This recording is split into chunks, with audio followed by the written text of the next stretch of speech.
Why did so many working-class voters choose a selfish, thin-skinned, petulant, lying, narcissistic, boastful megalomaniac for president?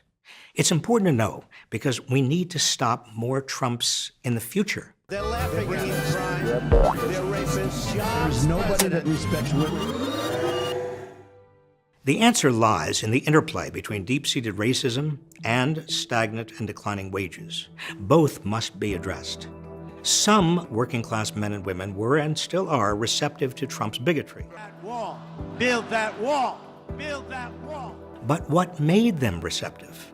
Racism and xenophobia aren't exactly new to American life. Fears of blacks and immigrants have been with us since the founding of the Republic. What changed was the economy. Since the 1980s, the wages and economic prospects of the typical American worker have stagnated. Meanwhile, all the economy's gains have gone to the richest 10%, mostly the top 1%.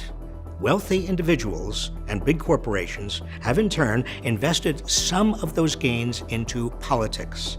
As a result, big money now calls the shots in Washington, getting subsidies, tax breaks, tax loopholes. Even Trump promised to close the carried interest loophole.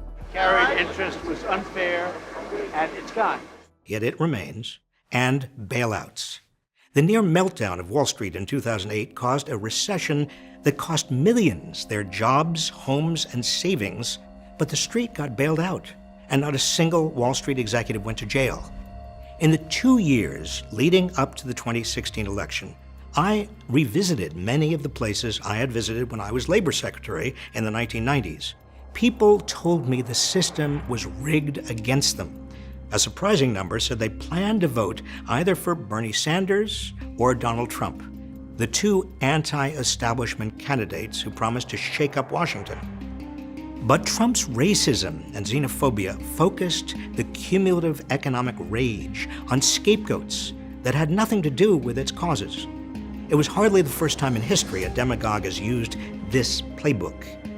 If America doesn't respond to the calamity that's befallen the working class, we will have Trumps as far as the eye can see. Fake news. A few Democrats are getting the message, pushing ambitious ideas like government-guaranteed full employment, single-payer health care, industry-wide collective bargaining, and a universal basic income. We also need ways to finance these things, such as a carbon tax, a tax on Wall Street trades, and a progressive tax on wealth. To accomplish all this, we have to get big money out of politics. Even if Citizens United isn't overruled, big money's influence can be limited with generous public financing of elections, full disclosure of the source of all campaign contributions, and a clampdown on the revolving door between business and government. Trump isn't the cause of what's happened to America. He's the consequence, the product of years of stagnant wages and big money's corruption of our democracy, combined with a long legacy of racism and bigotry. If we really want to stop Trump and prevent future Trumps, we will need to address these causes of Trump's rise. Bing, bing, bing, bing, bing, bing, bing, bing, bing, bing, bing, bing, bing, bing, bing, bing, bing, bing, bing.